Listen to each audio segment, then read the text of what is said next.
Hi guys, this week I thought I'd do something a little different. We're going to do a how-to video on how to get your trains out and get them up and running for the holidays. Some basic tips that I've learned over the years that might help you out.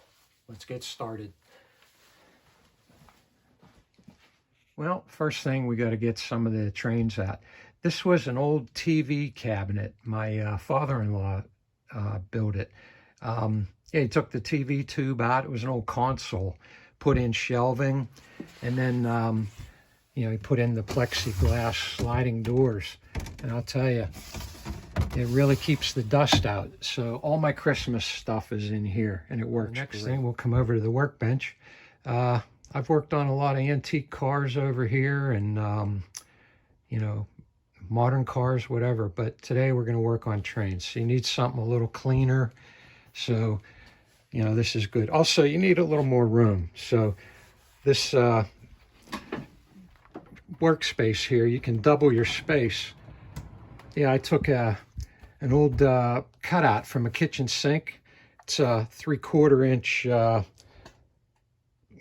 particle board with a Formica top, and it works great for car stuff. But for the trains, I put a real light, like a felt, carpet on it, something soft. And then we just pull it out and then lock it in. So we'll put this in here. There we go. Slide her back, and you double your workspace.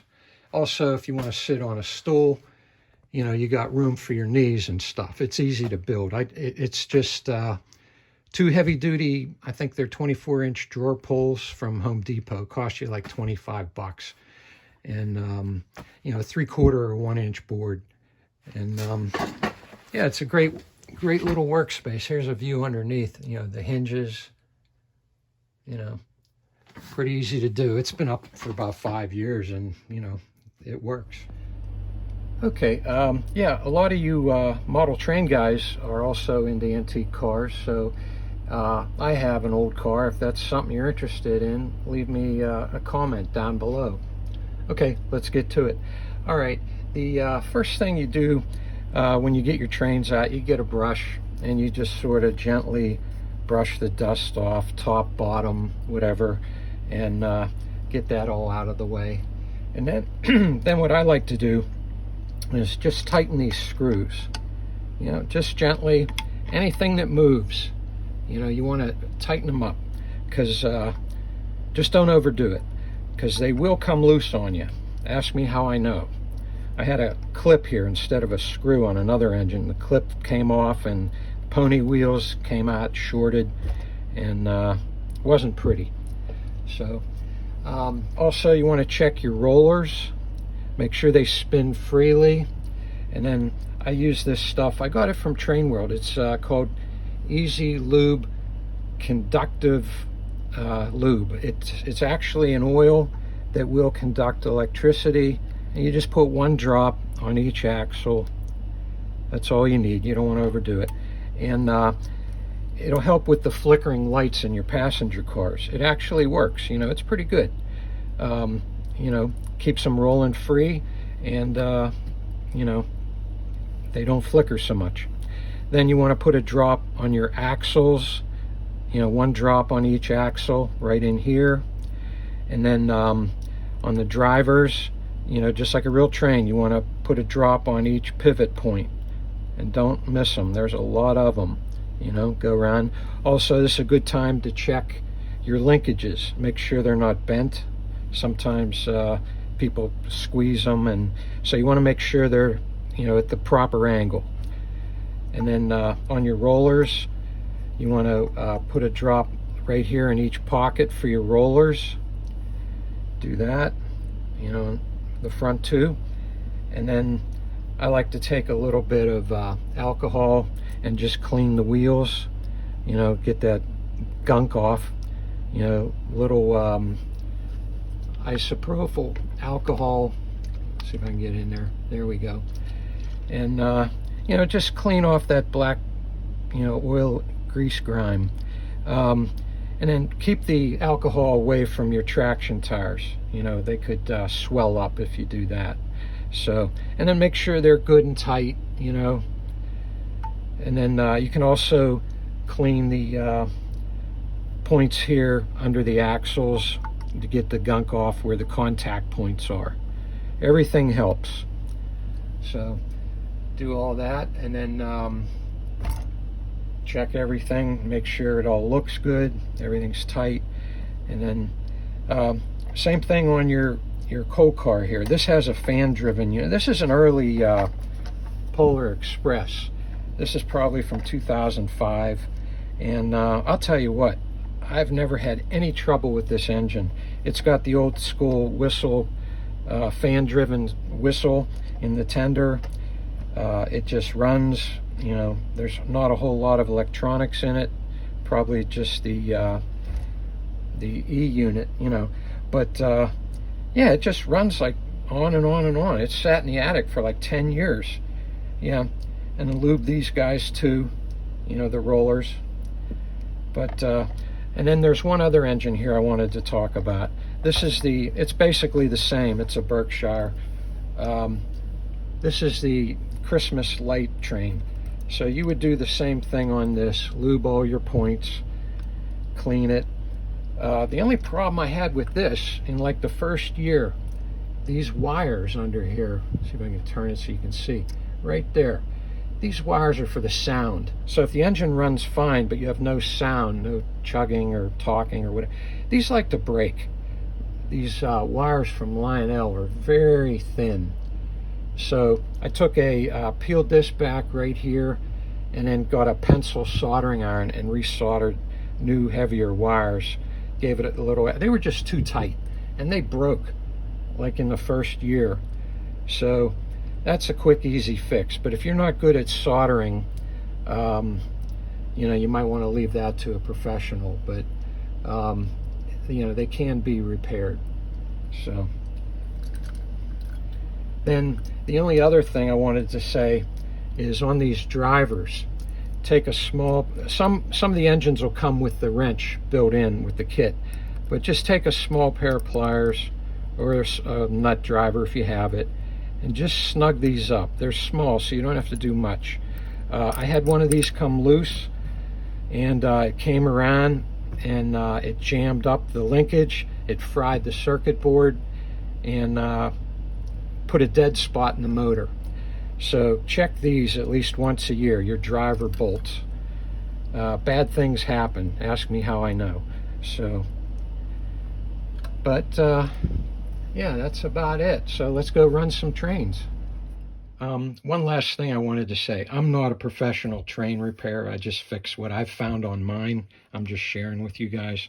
And I don't think I made it clear. On the this conductive oil, you just use it on these guys here, the rollers and the electrical stuff. And then you use this, what I use is Labelle's 107 synthetic multi-purpose oil. It's good for plastic too, it won't eat it up. And I use that on all the other, you know, pivot points. So I just use the electrical for the rollers. So just wanted to make that clear for you guys. Okay guys, first up we got the Fezziwig railway engine. This thing's pretty nice. It's a Lionel Camelback, and it's got a lot of nice features. One of my favorite is the whistle skin. It's got that nice French horn. Now I don't run the smoke out of the stack because it'll fog the place up. I just use the whistle skin. So yeah, let's roll this thing out. And here's all the cars that came with the set.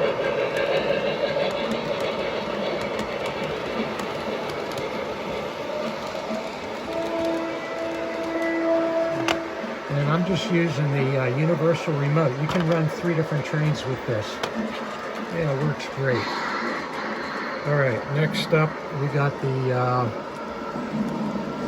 Christmas Light Express. Got a little wreath on the front. Now, this does play Christmas music, but with the copyright infringement, I didn't want to play it and have all kind of problems. So I'm not sure what's good and what's not. But it does play like 6 different popular Christmas songs.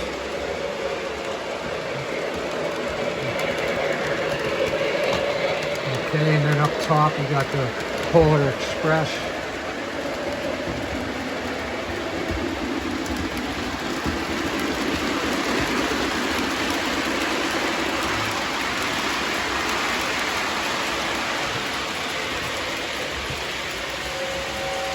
There's that old whistle. And we got Tom Hanks.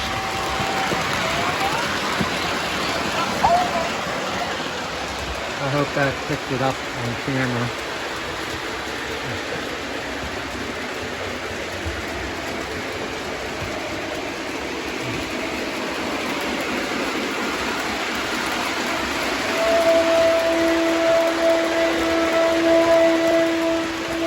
Yeah, the Fezziwig has a French horn. Let's turn these lights out, give you the full effect. Got a little Christmas tree there in the middle.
For Christmas here we have the Polar Express house.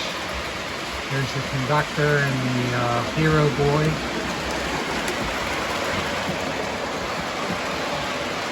Then we have Christmas Story, or Christmas Vacation, I'm sorry. There's Chevy Chase up on the ladder, Cousin Eddie doing his thing out in the street. Power company had to change out the transformer.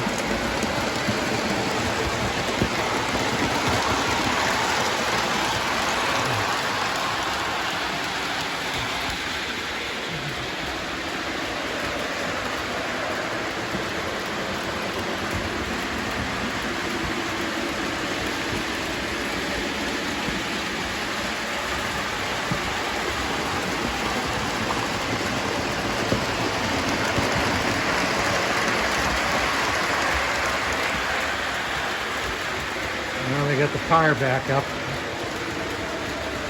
Power company got the lights working on his house again.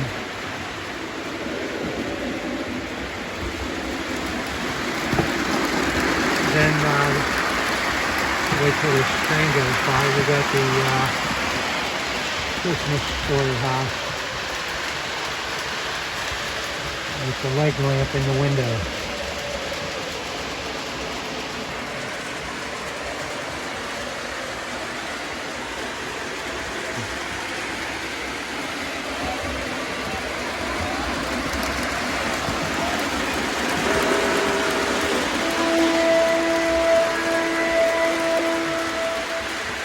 Well, that should do it, guys.